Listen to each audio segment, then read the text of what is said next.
चलिए अब आजिए question number 5 पे। Test your knowledge. ANCA limited question number 5। ठीक है, फटाफट से इसकी एक प्लेन रीडिंग लीजिए। चलें, ये भी बहुत सिंपल क्वेश्चन है। ANCA limited has decided to analyse the profitability of its 4 retail customer. कितने कस्टमर हैं? 4।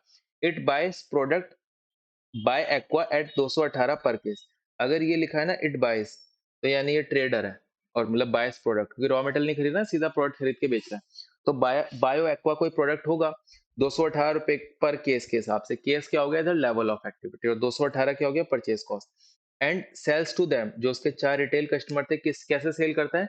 List price less discount. List price is basically MRP less discount, क्योंकि हर कस्टमर को सेम प्राइस पे नहीं बेच सकते हम, क्योंकि हर कस्टमर का ऑर्डर साइज और उसको एक्टिविटी टू सर्व, मतलब कितना वो ऑर्डर कर रहा है, कैसे फ्रीक्वेंटली, हमारे क्या रिलेशन है, कॉम्पिटिटिवनेस कैसी है, उसके बेसिस पे हम हर कस्टमर को अलग प्राइस ऑफर करते हैं।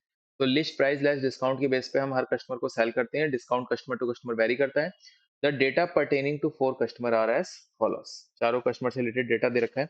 Number of cases sold, list selling price मतलब एमआरपी, एक्चुअल सेलिंग प्राइस। तो 250 में से 245 माइनस करेगा भाई, तो तेरा डिस्काउंट आ जाएगा। आगे नंबर ऑफ सेल्स विजिट, कितनी सेल्स विजिट करनी पड़ती है? सेल्स विजिट के मायने आप ऐसे समझ सकते हैं, जैसे कस्टमर के पास सेल्स विजिट ना मेनली 2 कारणों की वजह से करनी पड़ती है।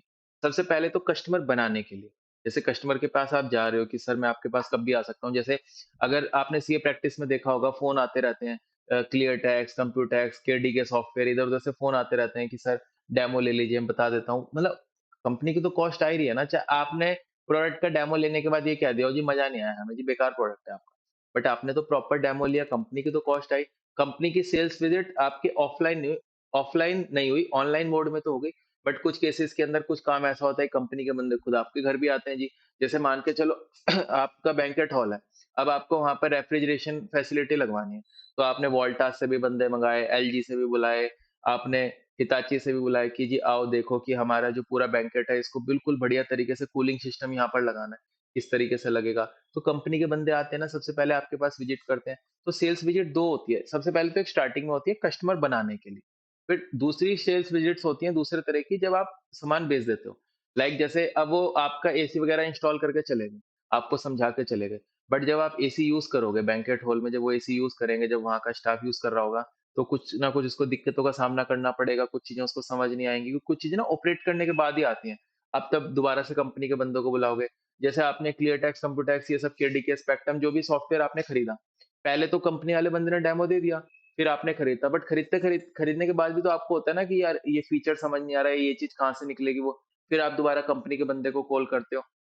तो जो सेल्स विजिट होती है, वो कंपनी के बंदों को 2 बार करनी पड़ जाती है। मतलब 2 तरह से होती हैं। एक सेल्स होने से पहले कस्टमर बनाने के लिए, और सेल होने के बाद आपको सपोर्ट प्रोवाइड करने के लिए। ठीक है ना? तो ये आ गया आपका नंबर ऑफ सेल्स विजिट। अगला है नंबर ऑफ परचेज ऑर्डर, क्या कितने परचेज ऑर्डर प्लेस हो रहे हैं। आगे नंबर ऑफ डिलीवरी किलोमीटर। ठीक है, it's 4 activity and cost drivers are as follows.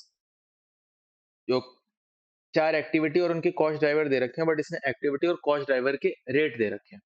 Sales visit 750 रुपए पर सेल्स विजिट। तो ये 750 रुपए जो मेरा रेट आया, मैंने इसको बेटा यहाँ लिख दिया। ठीक है ना, ताकि मल्टीप्लाई करने में इजी हो। ऑर्डर टेकिंग 800 रुपए पर purchase order.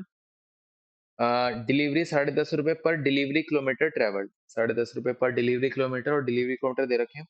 Product handling cost 2.5 रुपए पर case salt. Product handling cost 2.5 रुपए पर केस सॉल्ट, क्योंकि केस सॉल्ट यहाँ दे। क्वेश्चन की रिक्वायरमेंट है compute the customer level operating income. यानी क्या किसी भी तरह का एनालिसिस देना है आपको, किसी भी तरह का यहाँ पर। अच्छा, प्रॉफिटेबिलिटी वर्ड यूज हुआ है? नहीं। एनालाइज वर्ड यूज हुआ है? नहीं। कमेंट वर्ड यूज हुआ है?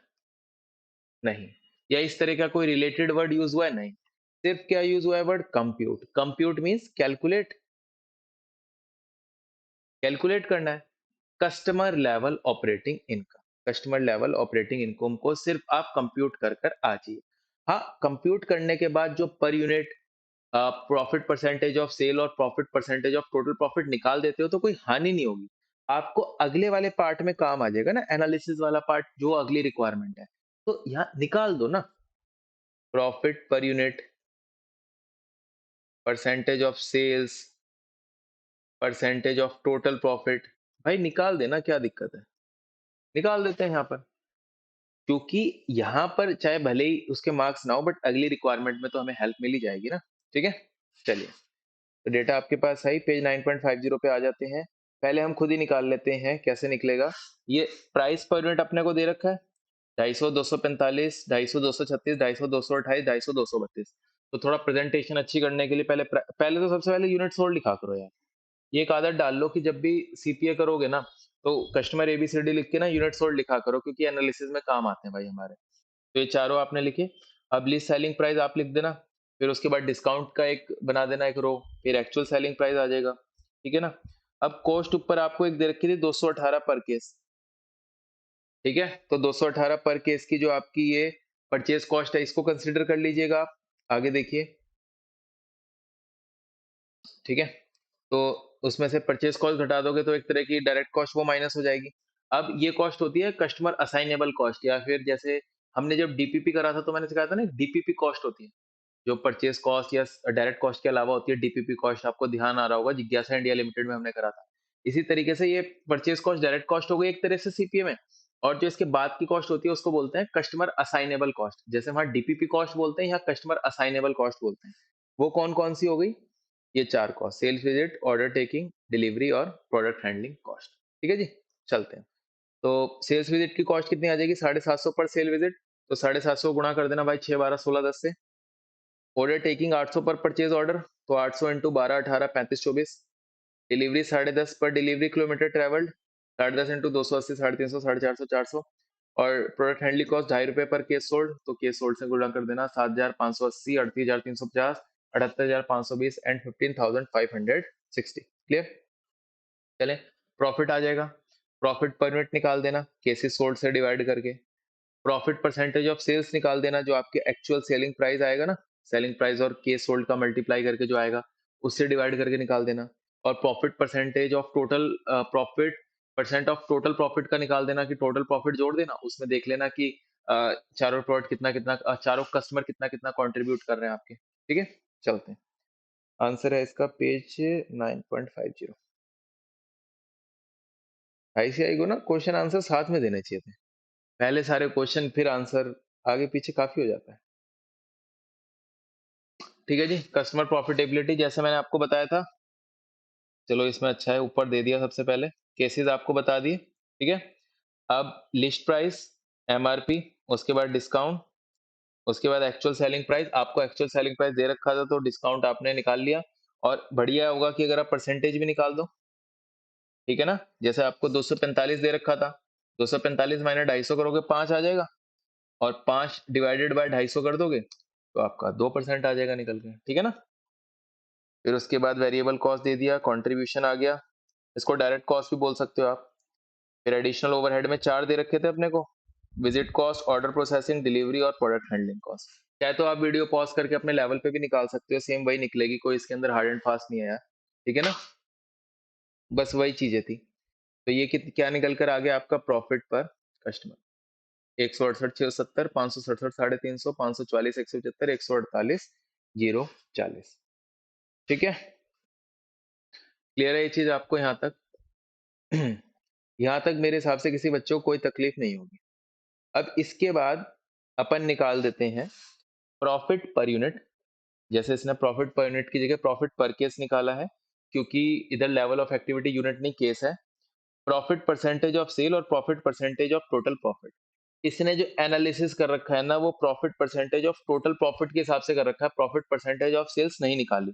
तो सर क्या इसका मतलब हम भी ना निकाले, हम निकाल सकते हैं, ऐसा नहीं है कि हमें नहीं निकाली, हम निकाल सकते हैं। बट आप चाहें, मतलब नहीं निकाली इसने तो यार अब इसमें क्या बोलूं, वो हमें निकाल के उसके बेसिस पे भी एनालाइज कर कर आ सकते हैं, मतलब ये कोई लॉजिक नहीं हुआ। क्योंकि पढ़ के ऐसा तो कुछ नहीं लग रहा ना कि profit percentage of total profit के बेसिस पे ही आंसर देना है। मैं तो हो सकता है प्रॉफिट परसेंटेज ऑफ सेल्स के बेसिस पे भी आंसर दिया हूं। तो आपको क्या करना होता, एक 68,670 को डिवाइड करना होता 7,580 इंटू 245, इससे तो आपका सेल्स से डिवाइड करते तो आपका प्रॉफिट परसेंटेज ऑफ सेल आती, क्योंकि एनालिसिस की कोई सीमा नहीं है। और last but not the least, सबसे पहले ये और कर लिया करो कि टोटल जो आपकी सेल्स है, ये इसको जोड़ दो, 1,40,010 की 100% आ गई, तो इंडिविजुअली सबको कितना कितना परसेंटेज सबकी सेल आ रही है। जैसे पिछले क्वेश्चन में हमने देखा था कि A B C D E थे ना, तो ई को कितना जा रहा था 20%, वो पेरेटो वाला 20-60 आ रहा था ना, ई को 20% माल सेल कर रहे थे और 60% प्रॉफिट जनरेट कर रहे थे। तो ये भी निकाला करो आप कि जो आपकी क्वांटिटी सोल्ड होती है उसका भी परसेंटेज निकाल लिया करो टोटल के साथ। क्लियर है ये चीज? ठीक है। और टोटल प्रॉफिट निकालने के बाद भाई मेरी तो एक हैबिट है कि मैं तीन चीजें जरूर निकालता हूँ, profit per unit, profit percentage of sale और profit percentage of total profit जो इसने निकाल दिया। डन। अब यहां तक का अगर हम डेटा देखें तो प्रॉफिट पर यूनिट के हिसाब से तो ये सबसे बेस्ट है, और profit percentage of total profit के हिसाब से ये सबसे बेस्ट है, और वैसे ये भी अच्छा है। मतलब कोई जैसे मेजर फर्क नहीं है ना, 39-38 के अंदर लगभग ठीक है। और ये ये सिमिलर से लग रहे हैं, मतलब कहीं ना कहीं ये दोनों देखा जाए तो एक जैसे लग रहे हैं, और ये दोनों एक जैसे लग रहे हैं। नहीं, अगर मोटे तौर पे देखें तो जो हमारा कस्टमर ए और डी है वो 10, 11, 12% के आसपास है, और बी और सी हैं वो अच्छा खासा प्रॉफिट दे रहे हैं। तो कहीं ना कहीं मैं सबसे पहले जो इज्जत है ना भाई बी और सी को दूंगा ज्यादा। बी और सी मेरे के लिए अच्छे कस्टमर है वो। ठीक है, बी और सी अच्छे कस्टमर है। अब देखो, पर यार ये क्या सीन है, मतलब सी को मैं इतना ज्यादा बेच रहा हूँ, मतलब आधे से भी ज्यादा माल बेच रहा हूँ, लगभग 56%। और बी को मतलब मोटा मोटी सी को 50% कह लो, मतलब हाफ सी को बेच रहा हूँ, और बी को मोटा मोटी 25%, बी को 25%, 1/4 बेच रहा हूँ। उसके बावजूद भी दोनों के प्रॉफिट सेम है। तो बताओ बढ़िया बी हुआ या सी हुआ, खुद बताओ। आप एनालिसिस छोड़ो ना जो भी दे रखा है, हम अपना तो एक बार देखें कि बी और सी को देखा, तो सी को बेटा 56% सेल होती है और बी को मात्र 27% सेल होती है। उसके बावजूद भी मेरे प्रॉफिट में दोनों लगभग इक्वली। ओ भाई साहब, मतलब बी कम के बावजूद भी थोड़ा ज्यादा ही सेल कर रहा है, 39.72 इज ऑलमोस्ट 40%। तो बी को सिर्फ कितनी 27% सेल है, सिर्फ टोटल सेल्स यूनिट्स में से सिर्फ 27% सेल कर रहा हूँ, और भाई मेरे टोटल प्रॉफिट में 40% कंट्रीब्यूट कर रहा है। तो फॉर मी बी इज दमाजी, फॉर मी, क्योंकि बी बहुत अच्छा प्रोडक्ट है। ठीक है, बहुत अच्छा कस्टमर है, सॉरी प्रोडक्ट बोल रहा हूँ, डीपीपी का लग रहा है भूत नहीं उतरा। भी बहुत अच्छा कस्टमर है। और जो कस्टमर सी की बात करें, कस्टमर सी भी बहुत अच्छा है मेरे लिए, बताओ क्यों? हालांकि बी जितना अच्छा मुझे वो नहीं लग रहा, बट कस्टमर सी भी बहुत अच्छा है। कि भाई पहली बात तो ये कि लगभग 38% दे रहा है, बहुत हाई प्रॉफिट दे रहा है। पहली बात तो ये। दूसरी चीज ये, चलो प्रॉफिट इतना मतलब 40 दे ही रहा है, बट मेरे को जो सेल्स है ना वो 56 दे रहा है। यानी कहीं ना कहीं जो सी एक मोटा कस्टमर है, मेरे लिए सी एक मोटा कस्टमर है। तो सी का मेरे पास होना इसलिए बहुत जरूरी है क्योंकि सी की वजह से हो सकता है मेरे पास मार्केट शेयर बहुत ज्यादा हो, है ना? क्योंकि सी अपने आप में बड़ा कस्टमर है, क्योंकि मेरे पूरे धंधे के अंदर सी सबसे ज्यादा मेरे से काम करा रहा है। सी सबसे ज्यादा मैं यूनिट्स जो बायो एक्वा सबसे ज्यादा सी को सेल कर रहा हूँ। तो सी एक अच्छा बड़ा कस्टमर है ना। अगर वो मेरे पास नहीं होता तो बाजार में किसी और के पास होता तो मेरा मार्केट शेयर कम होता। तो सी के होने से मेरा मार्केट शेयर ज्यादा है, और साथ ही साथ सी के होने से मेरा प्रॉफिट भी अच्छा 40% अच्छा है। और अगर मैं ए और डी को कंपेयर करूं, ए और डी को, तो मैंने ए और डी को देखा, तो ए की कम है, मतलब ए डी के कंपैरिजन में आधा है। बट उसके बावजूद भी ए ज्यादा दे रहा है ना, 11.81% और डी 10.37।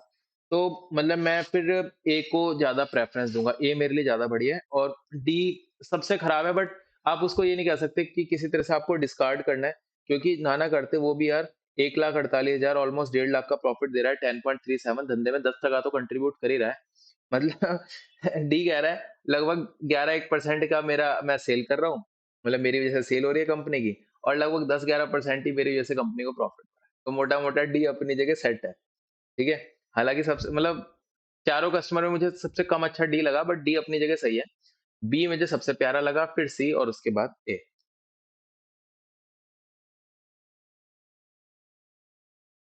ठीक है। अब चलिए आगे,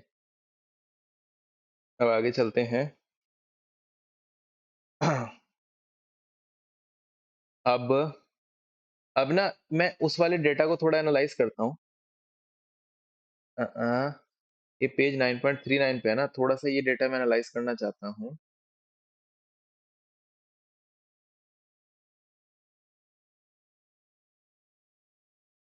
ये वाला डेटा मैं कहीं ना कहीं एनालाइज करना चाहता हूँ, ये आप भी करा करो, देखो ध्यान से। अब बी और सी को अगर हम देखें, तो बी सबसे बढ़िया प्रोडक्ट निकला था हमारा, बी सबसे बढ़िया कस्टमर निकला था, प्रोडक्ट नहीं कस्टमर। और इतना बढ़िया कस्टमर, ठीक है ना, सेल्स विजिट 12, इतनी थोड़ी, परचेज ऑर्डर 18। मतलब आप इसको ना औरों के कंपैरिजन में देखो, जैसे आप इसको ना सिर्फ ये मत देखो 12 है, आप ये देखो 6 12 16 10, तो ये 12 मतलब एक सही नंबर दिख रहा है। ये 18 आप देखो, 12 18 35 24, मतलब डी इतना छोटा होने के बावजूद भी, मात्र 15,000 यूनिट्स होने के बावजूद भी 24 बार ऑर्डर दे रहा है। और बी 38,000 यूनिट्स के बाद भी सिर्फ 18 बार ऑर्डर दे रहा है, तो बी अच्छा है ना। बी के केस में मेरी ऑर्डर प्रोसेसिंग कॉस्ट कम आएगी। बी के केस में मेरी सेल्स विजिट भी देखो 12, मतलब लगभग डी के बराबर है। मतलब डी के कंपैरिजन में दुगनी तिगनी यूनिट्स बेच रहा हूं मैं, तब भी सिर्फ 12 ही विजिट कराई मैंने, ठीक है। और ए के कंपैरिजन में भी देखो आप, ए 7,000, 7 पंजे 35, लगभग 5 गुना, बी ए से 5 गुना बड़ा है। तो अगर ए को 6 विजिट हुई है, तो बी को 6 पंजे 30 विजिट होनी चाहिए थी, वो केवल 12 करा रहा है, ठीक है ना, इसमें ही बढ़िया है। और डिलीवरी किलोमीटर में आप कुछ कह नहीं सकते यार, क्योंकि अब बी को अपने करीब और दूर नहीं लेकर जा सकते, अब वो जो जहां वो है ही, ठीक है ना। तो मेरे को ये दो चीजें काफी अट्रैक्टिव लगी बी के केस में।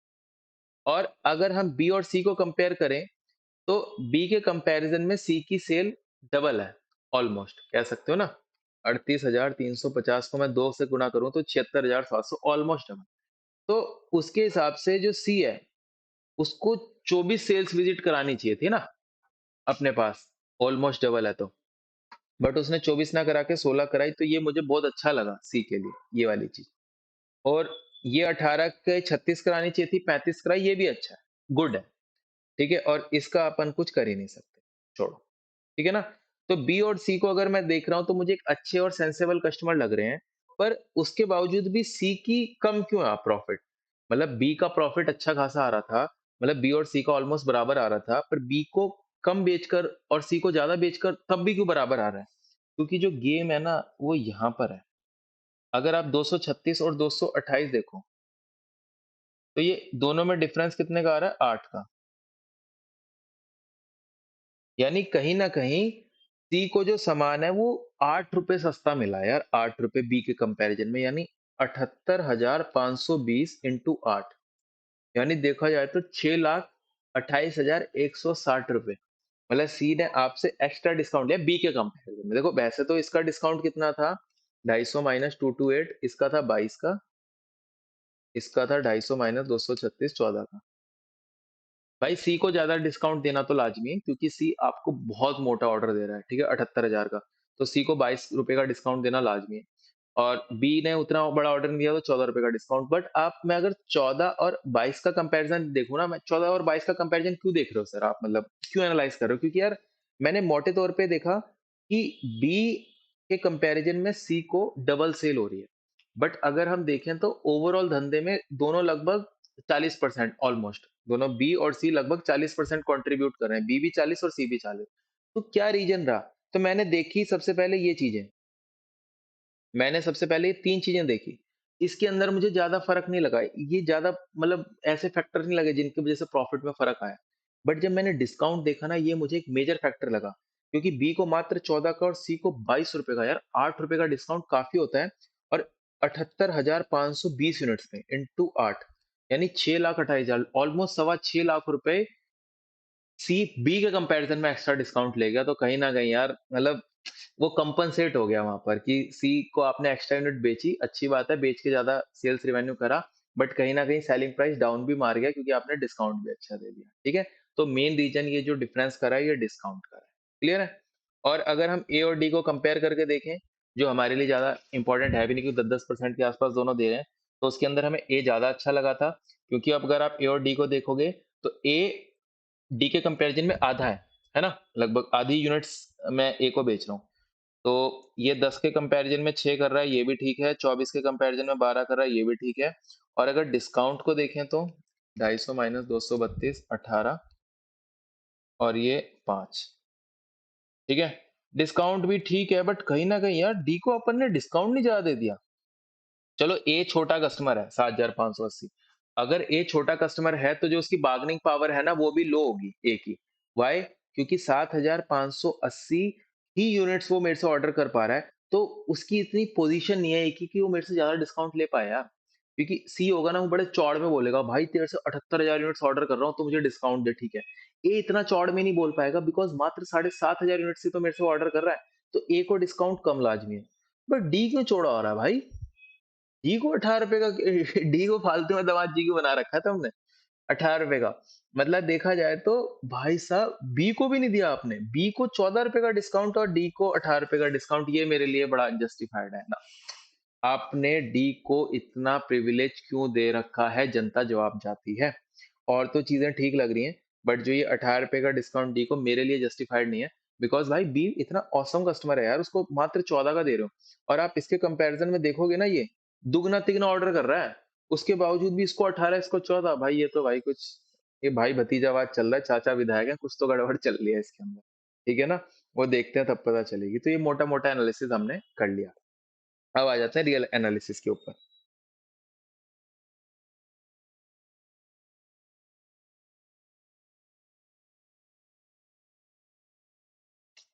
ठीक है, चलते हैं। Going by volume of cases sold, customer C is the biggest customer accounting for 56%। अब ये फिगर्स आपके पास ऊपर लिखे हुए हैं होपफुली, अगर नहीं लिखे हुए तो वीडियो को पॉज करके आप ये चीज लिख लीजिए। ठीक है ना? क्योंकि बार बार मैं ऊपर नीचे नहीं कर पाऊंगा ना यार, देखो फिर बहुत मिसमैनेज होता है। ठीक है, कॉपी बुक में तो इजी रहता है। इसलिए volume of cases sold, customer C को हमने कितना करा था, 56,000। वॉल्यूम ऑफ केसेस सोल्ड मतलब क्वांटिटी सोल्ड 56,000। कस्टमर बी को 27, डी को 11 और ए को 6%। अगर प्रॉफिट में देखें, बी का सबसे ज्यादा 39, सी का 38.10। ठीक है, तो अब हमने कस्टमर बी और सी को कंपेयर करा। अच्छा, कस्टमर बी और सी को हमने क्यों कंपेयर करा, सारी चीजें छोड़ो, ये करते करते ना खुद ही ऐसा एहसास हो गया यार, कोई ऐसा रटवाने वाली बात नहीं है कि मोटा मोटी देखो ऐसा लग रहा है बी और सी सिमिलर सा प्रॉफिट दे रहे हैं, बी और सी टोटल प्रॉफिट, और ए और डी सिमिलर सा प्रॉफिट दे रहे हैं, तो बी और सी को ऐसे एनालाइज कर लिया। और एनालाइज करने का रीजन ये भी रहा ना कि बी आधा है सी के कंपैरिजन में क्वांटिटी सोल्ड के मामले में, और सी दुगना है, उसके बावजूद भी तो दिमाग घूमेगा ना, तो एनालिसिस करने के लिए एक अपने को मसाला मिल गया ना। तो comparing customer B C, customer B is more profitable, ज्यादा है, थोड़ा सा ज्यादा है, मार्जिनली ज्यादा, बट ज्यादा प्रॉफिटेबल है। और उसकी सेल वॉल्यूम हाफ है, मतलब कस्टमर सी के कंपैरिजन में, और हाफ से भी कम है।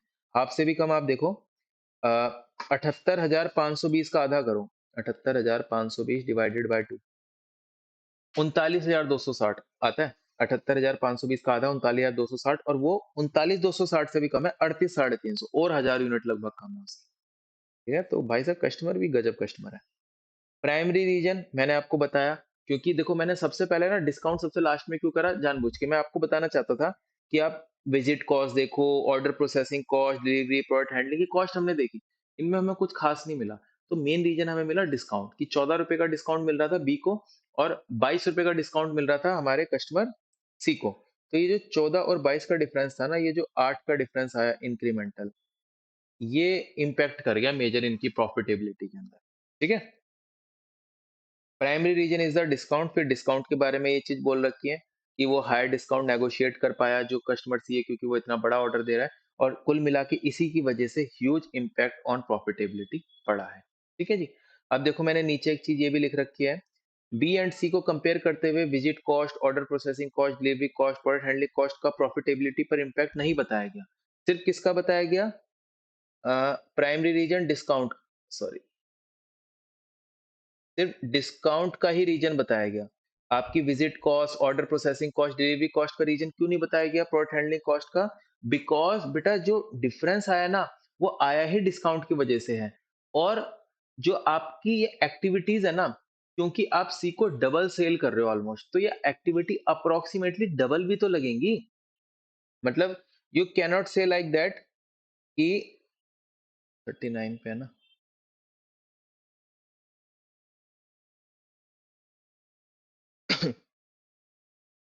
मतलब आप ऐसे नहीं कह सकते कि बी को 12 विजिट, सी को 16, तो सी को तुमने ज्यादा विजिट कर दी। बी को परचेज ऑर्डर 18, सी को 35, तो सी को तुमने ज्यादा कर दी। ये बकवास है, ये ऐसे नहीं कर सकते आप भाई, क्योंकि सी क्योंकि बड़ा कस्टमर है, उसको ज्यादा यूनिट सेल करिए तो कहीं ना कहीं सेल विजिट उसको ज्यादा चाहिए। बी सी बड़ा कस्टमर है इसलिए उसको 35 का ऑर्डर देना पड़ेगा, 35 परचेज ऑर्डर देने पड़ेंगे क्योंकि बड़ा भी है, क्योंकि आप 16 और 35 को तो देख रहे हो, साथ ही साथ ये भी देख लो भाई कि वो ऑर्डर भी तो इतनी बड़ी क्वांटिटी का दे रहा है, तो दैट इज वाई उसके साथ जो मेरी सारी एक्टिविटीज वो ज्यादा मात्रा में यूज ऑब्वियसली होंगी। ठीक है ना? तो इनके जो प्रॉफिटेबिलिटी का डिफरेंस का ये रीजन मत बोल देना, sales visit, purchase order, delivery kilometre, ये ऑब्वियसली ज्यादा ही होंगे यार, क्योंकि बड़ा कस्टमर है वो। ठीक है? तो प्राइमरी रीजन क्या है? सिर्फ और सिर्फ डिस्काउंट। एंड ये इसी क्वेश्चन के लिए, हर में ऐसा नहीं होगा, किसी और क्वेश्चन में कुछ और फिगर्स होंगे। ठीक है? चले आगे। तो इसके अंदर जो पहले ये है, मैं आपको बता देता हूँ आंसर किस तरीके से दे रखा है। जो सबसे पहला पैराग्राफ है ना, ये यहाँ से लेकर यहाँ तक, ये कस्टमर बी और सी के बारे में दे रखा है खाली। तो ये आप लिख लीजिए, एरो बना के कस्टमर बी और सी के बारे में है। उसके बाद यहाँ से लेकर और और छोटा कर दूं इसको, आइडिया ले लो ये आप, छोटा हो गया बट प्लीज आइडिया ले लो। ये कस्टमर डी के बारे में है। ठीक है? यहाँ से लेकर यहाँ तक। और लास्ट वाला जो है कस्टमर ए के बारे में है, लास्ट। और उसके बाद एक छुटकू सी चीज प्रोडक्ट हैंडलिंग कॉस्ट के बारे में दे रखी है। ठीक है? फिर तो अगला है।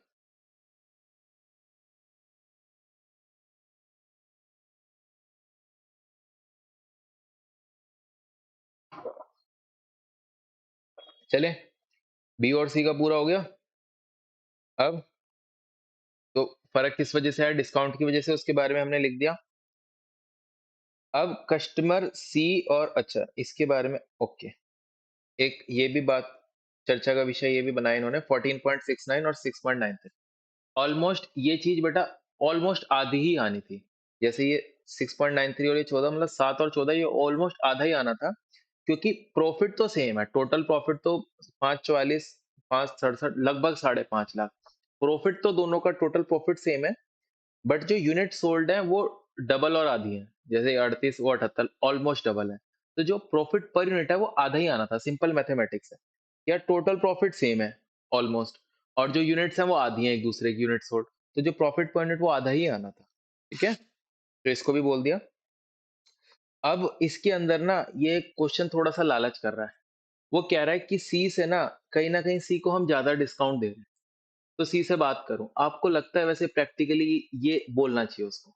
सी यार बहुत मोटा कस्टमर है यार आपका, सी एक अच्छा खासा डिस्काउंट ले रहा है, ये कह रहा है सी के साथ डिस्काउंट नेगोशिएट करो। भाई नहीं छेड़ सकते हो आप सी को, क्योंकि being a very large customer उसकी बार्गेनिंग पावर बहुत हाई है। वो आपके बिजनेस का एक सिग्निफिकेंट स्टेक होल्डर है। तो आप उसके साथ है ना, मतलब नेगोशिएट करते समय 100 बार सोचोगे, क्योंकि वो आपका एक ना बंद गया है कस्टमर। नेगोशिएट होता है थोड़ा नए नए कस्टमर के साथ, मतलब नई नई जगह, वो एक बंद गया है यार, वो आपका पुराना बढ़िया तगड़ा कस्टमर है। उसके साथ आप इस तरह से नेगोशिएट नहीं कर सकते। हाँ, कुछ अलग तरीके से नेगोशिएट कर सकते हो, कुछ अलग स्कीम या कुछ अलग बातचीत कर सकते हो। बट ये जो डिस्कशन है ना, ये मेरे को थोड़ा इतना सही नहीं लगता कि जो आईसीआई ने दे दिया यार इस तरीके से कि आप उसके साथ बात करो। ठीक है भाई, कस्टमर सी के साथ बात करना मतलब होता है ना कि जैसे घर के कोई बड़े ताऊ जी, दादाजी या परदादा जी, उनके साथ बात करना मुश्किल है, ऐसे सी के साथ बात करना थोड़ा कठिन है। ठीक है? तो देखो क्या लिखा है। The company may review whether the difference in term of sales to each of its customers is justified. If the discount to seat 8.8% was initially extended to promote sales, negotiation can be made to reduce this to mutually acceptable rates. मतलब सी से बात करके discount कम करने की बात कर रहा है यार ये, मतलब कितनी वाहियात बात है, बट ठीक है चलो। However, care must be taken not to lose customers to competitor. और ये भी कह रहा है साथ में कि केयर करते रहोगे, ऐसा ना हो कि कस्टमर सी वो मतलब आपके कॉम्पिटिटर उड़ा के ले जाए। मतलब तुम डिस्काउंट में आनाकानी करो या थोड़ा डिस्काउंट कम करो, और तुम्हारा कॉम्पिटिटर उसको ज्यादा डिस्काउंट लेके उड़ा के ले जाए। ठीक है? इसलिए बहुत ध्यानपूर्वक चलना है आपको सी के साथ। और मेरी बात मानो तो सी के साथ कस्टमर, जो आपका कस्टमर है उसके साथ डिस्काउंट नेगोशिएट मत करना, उससे डिस्काउंट की बात ही मत करना। क्योंकि वो कस्टमर भी दब गया ना, तो आपका बहुत तगड़ा मार्केट शेयर आपके कॉम्पिटिटर के पास चला जाएगा। ठीक है ना? कि market share is also very important. Done. तो बी और सी का एनालिसिस हो गया। अब कहीं ना कहीं हमें बात करनी है ए और डी की। ठीक है, डन। चले, अब आप ना क्वेश्चन की एक बार रिक्वायरमेंट अगर आप देखोगे ना, तो उसमें एक चीज बोली थी, analyse the profitability for each customer. आपको जो प्रॉफिटेबिलिटी है वो कस्टमर वाइज बतानी है, कहीं ना कहीं ए बी सी डी, चारों कस्टमर की अलग अलग बतानी है। बट चूंकि बी और सी का कुछ संयोग बैठ गया आपस में, तो बी और सी को मैंने साथ में बता दिया। अब मैं डी की अलग बता रहा हूँ, ए की अलग बता रहा हूँ, ठीक है ना, क्योंकि क्वेश्चन की रिक्वायरमेंट अगर आप देखो,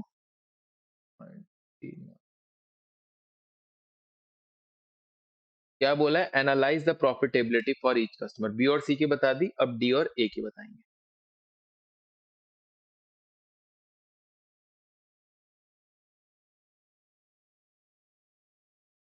चले, अब है ना, पहले यार मैंने जो हाईलाइट करा है ना, उसको तुम हाईलाइट कर लो यहाँ भी, और जो लिख रखा है उसको भी लिख लो। ये हाफ को बताना था, 78, 520, 38, 350 की हाफ से भी कम है। इन चीजों को लिख लो, जो जो मैंने हाईलाइट कर रखा है उसको हाईलाइट कर लो। और कोशिश करना, जो ये मैंने अलग अलग रंग से कर रखा है ना, ग्रीन और येलो, इसी से करना।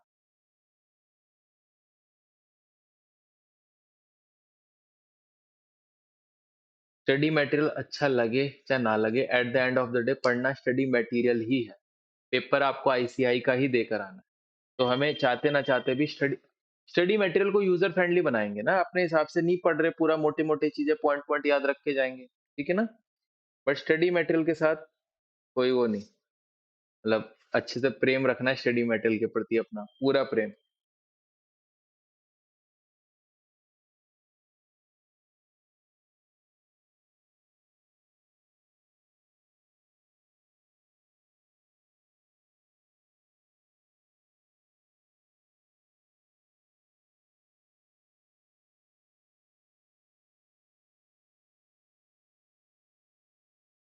चलें जी। चलें, कस्टमर डी। अब हर कस्टमर की बात करनी थी, अब कस्टमर डी की प्रॉफिटेबिलिटी एनालाइज करनी है। अब आ जाइए डी, डी के बारे में। अब देखो, उधर ही चलता हूँ पहले, क्वेश्चन नहीं, ऊपर ही आ जाओ ना, यहीं पर। हाँ, डी के देखो, तो डी को जो 18 का डिस्काउंट दिया गया ना, मैंने सबसे पहले बोला वही मुझे थोड़ा अनजस्टिफाइड लगा यार, क्योंकि मुझे लगा ये बी के साथ आपने बहुत अन्याय करा है, कि बी को आपने 14 का डिस्काउंट दिया और डी को 18 को। और बेटा, जब किसी पार्टी को ज्यादा डिस्काउंट दिया जा रहा है ना, तो एक पॉसिबिलिटी हो सकती है, उसको ध्यान रखना। वो पॉसिबिलिटी आपको सिखा रहा हूँ। ये देखो, एक पॉसिबिलिटी हो सकती है, जैसे जो हमारी कंपनी है ना, हमारी कंपनी है A N C A limited, मान के चलो, वो एक सब्सिडरी कंपनी है, उसकी कोई पेरेंट कंपनी अलग है, कोई ग्रुप है वो अलग से। अब उसने कस्टमर डी को माल बेचा, ठीक है ना, A N C A limited ने कस्टमर डी को माल बेचा ज्यादा डिस्काउंट। और उसका ज्यादा डिस्काउंट पे माल बेचने का रीजन ये भी हो सकता है कि A N C A limited customer D को जो माल बेच रही है, वो कस्टमर डी के लिए एक रॉ मटेरियल है, और वो रॉ मटेरियल फिनिश गुड्स बनाता है कस्टमर डी, और फिर ना वो हमारी ही किसी सिस्टर कंसर्न को बेच रहा है, मतलब मेन पेरेंट कंपनी की। जैसे टाटा मोटर्स है, या फिर टाटा स्टील है, आप ये लगा लो, टाटा स्टील स्टील बना रहा है, और टाटा स्टील स्टील बना के कस्टमर डी को देता है। अब कस्टमर डी उस स्टील से कुछ कोई चीज बना देता है।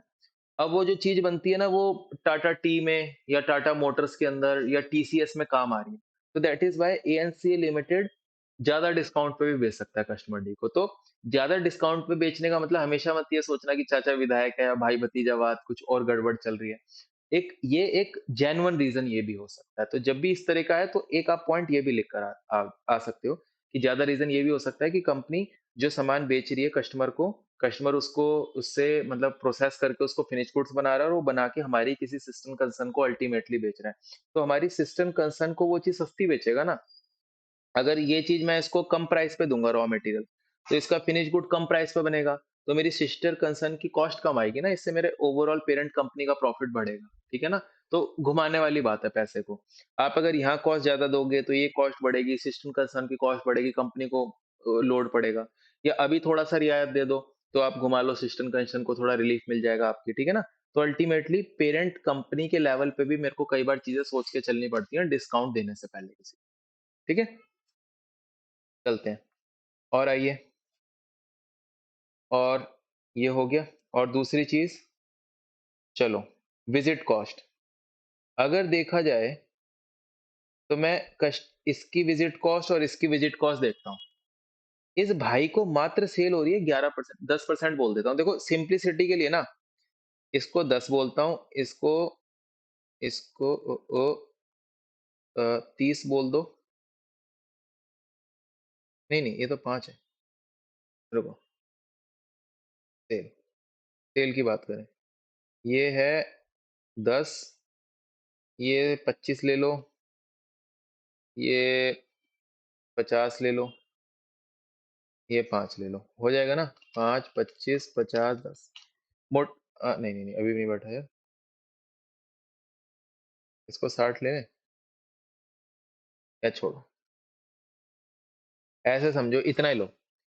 ये इसको 11% मान लो, इसको सिर्फ 11% सेल हो रही है, और इसको 27% सेल हो रही है, इसको 56% सेल हो रही है।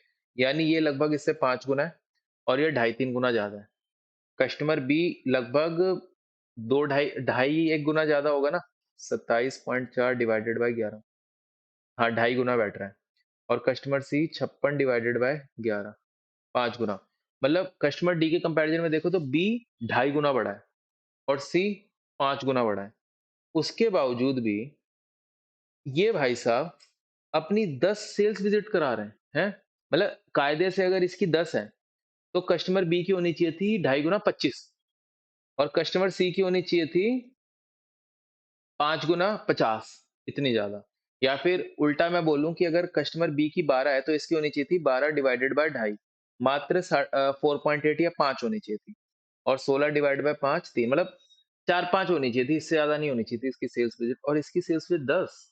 यानी कस्टमर डी को ना हैंड होल्डिंग ज्यादा चाहिए। ये वर्ड ध्यान में रखना, हैंड होल्डिंग का मतलब जैसे ना बड़े बड़ा नाजुक कली है वो, मतलब उसको हाथों में ही रखना पड़ेगा आपको।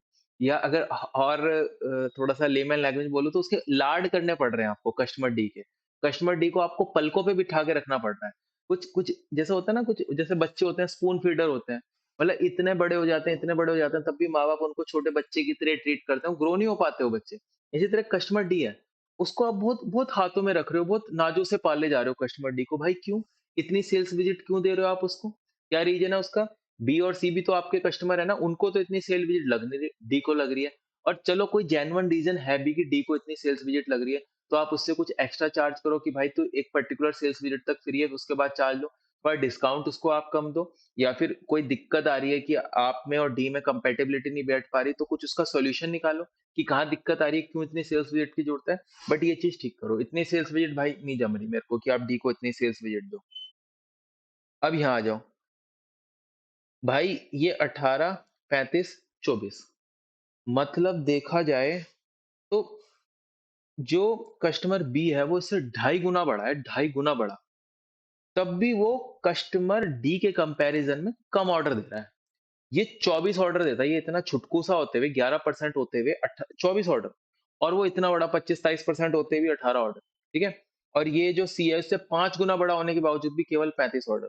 तो भाई तू इतने सारे ऑर्डर क्यों दे रहा है? तू अपना ऑर्डर साइज बढ़ाकर और नंबर ऑफ ऑर्डर कम कर, जैसे पिछले केस में बताया था ना मैंने।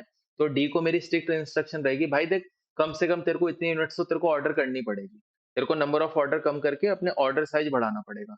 और अगर तू छोटे छोटे ऑर्डर ज्यादा देगा, तो तेरे को मैं इतना डिस्काउंट नहीं दे सकता, तेरे को थोड़ा महंगा ही सामान बेचूंगा, क्योंकि भाई कान ऐसे पकड़ लो, ऐसे पकड़ लो, मेरे को डी से ज्यादा प्रॉफिटेबिलिटी चाहिए।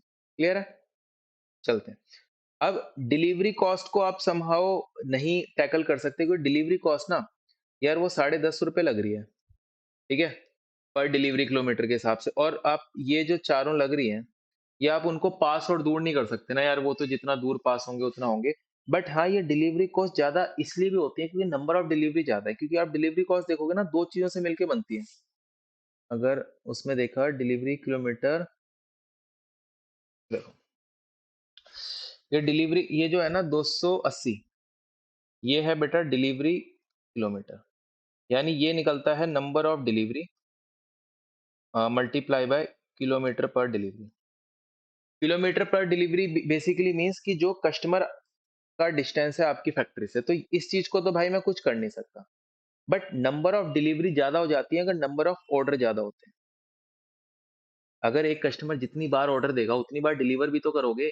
फ्लिपकार्ट से जितनी बार सामान मंगाते हो, जितनी बार ऑर्डर प्लेस करते हो, उतनी बार वो डिलीवर भी तो करते हैं, यस और नो? तो जितने आप नंबर ऑफ ऑर्डर ज़्यादा देगा डी, उतनी ही नंबर ऑफ डिलीवरी भी बढ़ेगी और उतने ही डिलीवरी किलोमीटर भी बढ़ेंगे। मतलब आई जस्ट मीन टू से कि नंबर ऑफ ऑर्डर अगर वो कम देगा ना, तो नंबर ऑफ डिलीवरीज़ कम लगेंगी, तो हमारी कॉस्ट बचेगी। और किलोमीटर पर delivery is basically the distance of you and your client. उस पे आप कमेंट मत करना क्योंकि आप उसका कुछ कर नहीं सकते कि आप उसको पास बुला लो। अगर मेरी कोई पेन ड्राइव मुंबई से खरीद रहा है तो मैं क्या बोलूँगा, भाई तू मुंबई नहीं, तू दिल्ली शिफ्ट हो। तो अपने माँ-बाप पूरे घर-बार के साथ दिल्ली शिफ्ट हो। ऐसा नहीं ना, आप डिस्टेंस नहीं कम कर सकते, प्रैक्टिकली पॉसिबल नहीं है। बट हाँ, जो दूसरे फैक्टर्स हैं आप उनके ऊपर बोल सकते हो कि यार number of order come place कर, ऑर्डर साइज़ बड़ा प्लेस कर, जिससे मेरी ऑर्डर प्रोसेसिंग कॉस्ट भी बचेगी और डिलीवरी कॉस्ट भी बचेगी। क्लियर? और प्रोडक्ट हैंडलिंग कॉस्ट, इसके बारे में आप कुछ नहीं कह सकते क्योंकि ये ₹2.5 पर यूनिट लग रही है। तो ये एक फ्लैट वेरिएबल कॉस्ट है। वैसे आगे आएगा जिसके बारे में, क्योंकि प्रोडक्ट हैंडलिंग कॉस्ट को ना इन्होंने प्रॉपर उसमें एबीसी नहीं लगाया। ये ₹2.5 पर यूनिट एक सिंपल वेरिएबल कॉस्ट की तरह ट्रीट कर लिया। तो लास्ट वाले पैराग्राफ में ये चीज़ बोलेगा कि प्रोडक्ट हैंडलिंग कॉस्ट को भी ना उसके अंदर भी कुछ एबीसी लगाओ। उसके अंदर भी कुछ एक्टिविटीज़ का एनालिसिस करो ताकि ये कस्टमर को थोड़ा प्रॉपर वे में क्लासिफाई हो सके। ये एक फ्लैट रेट ₹2.5 पर यूनिट लगा के ₹4 पे ले जा रहे हो यार, ये एक सही तरीका नहीं है। तो प्रोडक्ट हैंडलिंग कॉस्ट को भी थोड़ा और एनालाइज करो और उसमें भी एक्टिविटीज लगाओ कि प्रोडक्ट हैंडलिंग कॉस्ट में क्या-क्या एक्टिविटी लगती है और अकॉर्डिंगली वो आप कस्टमर से चार्ज करो। ठीक है? तो यही सब बातें इसके अंदर लिख रखी हैं कि मैंने जैसे आपको बताया कस्टमर डी सबसे पहले डिस्काउंट रेट, तो डिस्काउंट पॉलिसी को रिव्यू करा जाए और सिस्टर कंसर्न वाला आप यहाँ पर लिखकर आ जाना कि की एक लॉजिक ये भी हो सकता है कि सिस्टर कंसर्न को माल जा रहा हो इनडायरेक्टली कस्टमर डी के थ्रू। फिर नंबर ऑफ साइट विजिट, ये इतनी ज़्यादा क्यों है आप चेक करो। कंपैरिजन करके बोला कि इसको ज़्यादा सेल्स विजिट चाहिए, हायर हैंड होल्डिंग, वो हाथों में नाजों पे कुछ ज़्यादा ही पालना पड़ रहा है। और ये भी, और एक रीज़न ये भी हो सकता है, ये और चीज़ बताता हूँ कि ये बात मैंने आपको पहले ही बोली थी कि जैसे वीवो है, वीवो जब अपने फ़ोन के लिए सोनी से कैमरा बनवाता होगा, तो सोनी को वो कैमरा थोड़ा कस्टमाइज़ करके देना होता होगा, ताकि वो वीवो के चिपसेट के साथ उसके मोबाइल में प्रॉपर्ली तरीके से फिट हो जाए, उसकी डाई में, उसके जो भी मदरबोर्ड है उस चीज़ में। तो उस केस के अंदर हो सकता है कि वीवो को सोनी की ज़्यादा हेल्प लेनी पड़ती है। समझ में आ रहा है? दैट इज़ व्हाई ये वीवो सोनी से ज़्यादा सेल्स विज़िट करा सकता है।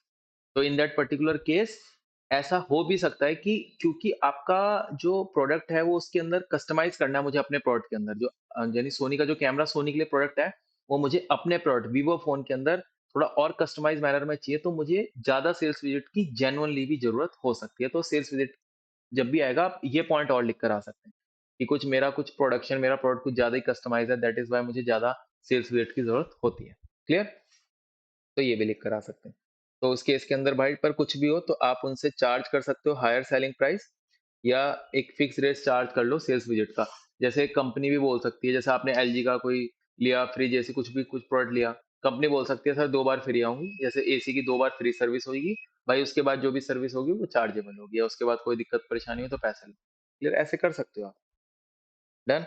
और हायर नंबर ऑफ ऑर्डर ज्यादा प्लेस कर रहा है, तो भाई आप ये देखो कि इतना बड़ा ऑर्डर, मतलब छोटे छोटे ऑर्डर क्यों प्लेस कर रहा है, तू बड़ा ऑर्डर क्यों नहीं प्लेस कर रहा, उससे बातचीत करो। Although a small customer places order more frequently, revise ordering schedule का मतलब कि भाई थोड़ा सा ऑर्डर साइज बढ़ाकर और नंबर ऑफ ऑर्डर थोड़े से कम कर। आप रीजंस फाइंड आउट करो कि किस वजह से वो परचेज ऑर्डर, मतलब इस तरीके के वो आपको प्लेस कर रहा है, कि वो क्यों नहीं प्लेस कर रहा बड़े ऑर्डर, ठीक है? और आप उससे रिलेटेड जो कॉस्ट है थोड़ी उस पे शिफ्ट कर दो, थोड़ी उस पे पास ऑन कर दो अपने कस्टमर के ऊपर कि भाई देख, छोटा ऑर्डर देगा तो देख ज्यादा महंगा पड़ेगा सामान, अगर बड़ा ऑर्डर देगा तो सस्ता पड़ेगा, ऐसे आप बातचीत कर सकते हो। और कई बार जैसे हमारे आगे आएगा पढ़ने के लिए जिट, जैसे जिट के अंदर क्या होता है, जस्ट इन टाइम, उसके अंदर हम इन्वेंट्री कैरी नहीं करते।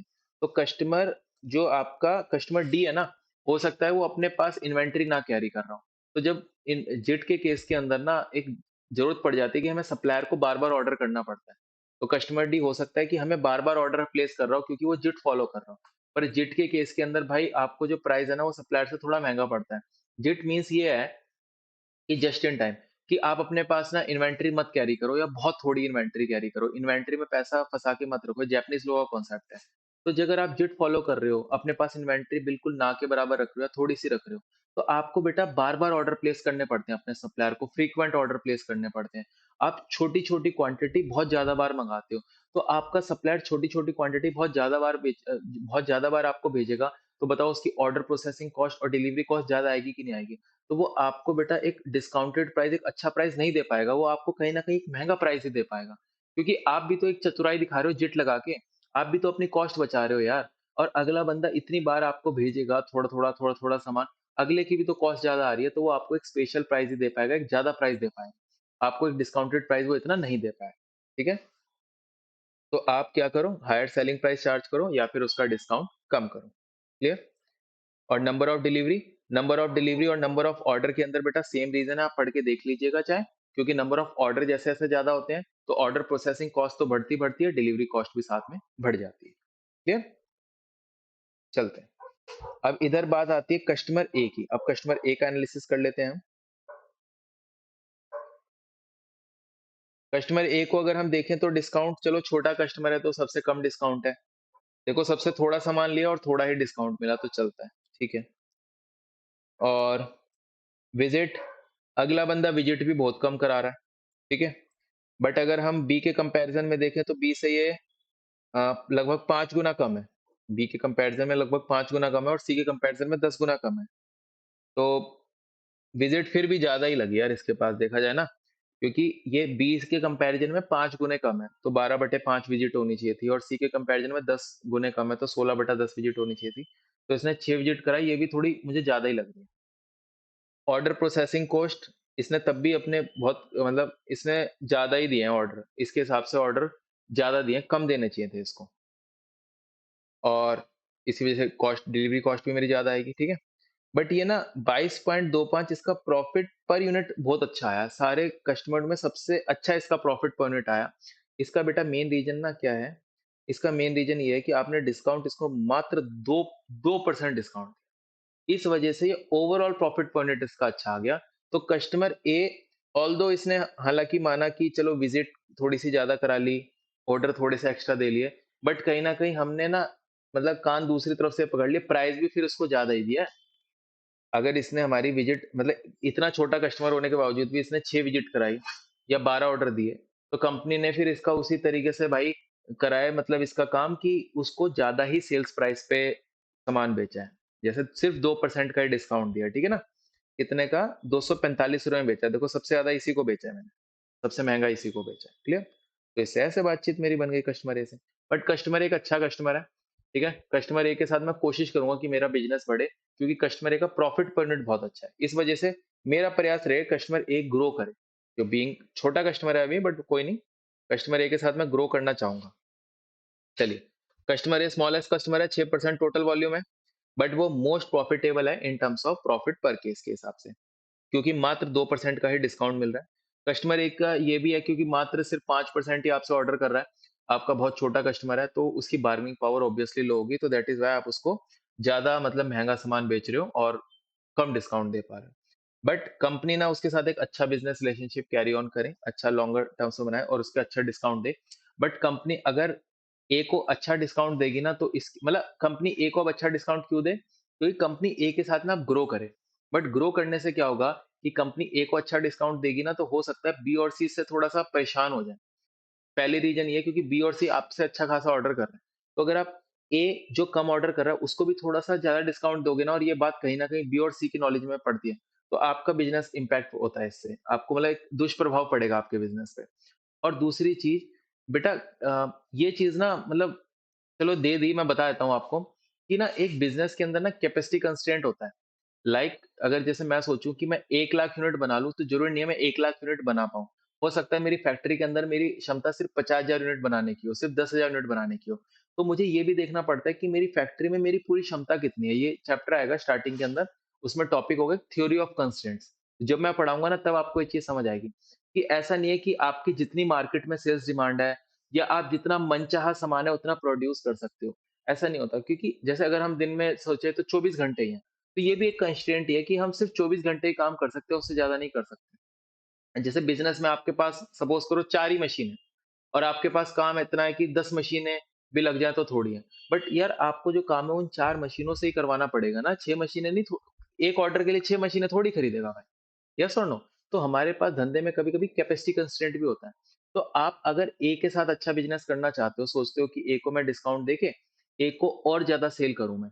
तो ए को और ज़्यादा सेल करोगे तो कहीं न कहीं अगर आपके पास कैपेसिटी कंस्ट्रेंट हुआ, मतलब लिमिट हुआ आपके पास, ज़्यादा आप प्रोडक्शन नहीं कर पा रहे हो, तो आप बी और सी को हैम्पर हो जाएँगे कस्टमर, उनको आप माल नहीं दे पाओगे। देखो, बी और सी को मैं नहीं नुकसान करना चाहता, एक बार डी का नुकसान हो जाए, ए का नुकसान हो जाए। मेरा पूरा प्रयास है कि बी और सी नहीं हैम्पर होने चाहिए बिकॉज़ सी का सबसे ज़्यादा मार्केट शेयर है, मतलब मेरे पास सी सबसे ज़्यादा यूनिट सोल्ड हो रही है सी को और बी का सबसे अच्छा प्रॉफिट है। सी का भी अच्छा प्रॉफिट है। तो बी और सी मैं किसी हालत में नहीं चाहता डिस्टर्ब हो कि किसी और कस्टमर से मैं कुछ ऐसी डील साइन कर लूँ, जिससे मेरे बी और सी डिस्टर्ब हो जाए, ये नहीं चाहूँगा मैं। तो कस्टमर ए को अगर आप ज़्यादा यूनिट सेल करने की सोचोगे, हो सकता है कि आपके पास इतनी कैपेसिटी ना हो इतनी प्रोडक्शन करने की, तो आप बी और सी को जो माल आपने कमिट कर रखा है, वो ना बेच पाओ और बी और सी कस्टमर आपके बिगड़ जाएँ, खराब हो जाएँ बी और सी कस्टमर। तो उस चीज़ का ध्यान रखना कि ए के साथ थोड़ी डीलिंग ऐसे करना, ए के साथ थोड़ा प्यार और रिश्ते ऐसे बनाना कि बी और सी के साथ आपके रिश्ते खराब ना हो। क्लियर है? डन? तो यही सब बातें इसके अंदर लिखी हैं। तो लेट अस से कस्टमर ए प्लेसेस ह्यूज ऑर्डर क्योंकि आपने डिस्काउंट दिया, बट अगर कैपेसिटी कांस्टेंट हुआ तो सेल्स टू कस्टमर बी और सी उस वो क्या हो जाएगा, इम्पैक्ट हो जाएगी। और जो कस्टमर बी और सी की लॉस सेल है, उससे आप इनके साथ अपना रिलेशन भी खो बैठेंगे। तो एक केयरफुल कंसिडरेशन करना before extending discount to customer A, क्योंकि जैसे ही आप कस्टमर ए को डिस्काउंट ज़्यादा दोगे, वो ऑर्डर भी आपको और ज़्यादा का देने लग जाएगा। देख लेना कि आपकी कैपेसिटी इतनी हो कि ए का ऑर्डर फुलफिल कर ले और बी और सी आपके कस्टमर खराब ना हो। क्लियर? और प्रोडक्ट हैंडलिंग कॉस्ट के बारे में सिर्फ इसने लास्ट में एक छोटी-सी बात क्या रखी है कि प्रोडक्ट हैंडलिंग कॉस्ट के अंदर भी वो एबीसी अप्लाई करे, ना कि सिंपली जैसे उसने निकाल दिया था कितना, ये देखो product handling cost ₹2.5 per unit. ₹2.5 per unit जो इसने निकाल रखा है ना, ये बदतमीजी क्या है यार, इससे वेरिएबल कॉस्ट पर यूनिट सीधा लगा दिया ₹2.5 पर यूनिट, कोई लॉजिक हुआ? वो चाह रहा है कि प्रोडक्ट हैंडलिंग कॉस्ट को भी आप थोड़ा और डीप में एनालाइज़ करो, एबीसी लगाओ और इस कॉस्ट को भी आप सभी कस्टमर के ऊपर एक एप्रोप्रिएट मैनर में कंजम्पशन के हिसाब से एलोकेट करो, जिससे कस्टमर की कॉस्ट और सही निकल कर आए। ठीक है? यही सब आपके इस वाले पर्टिकुलर पैराग्राफ के अंदर दे रखा है। समझ में आया? ठीक है? चलते हैं अब अगले क्वेश्चन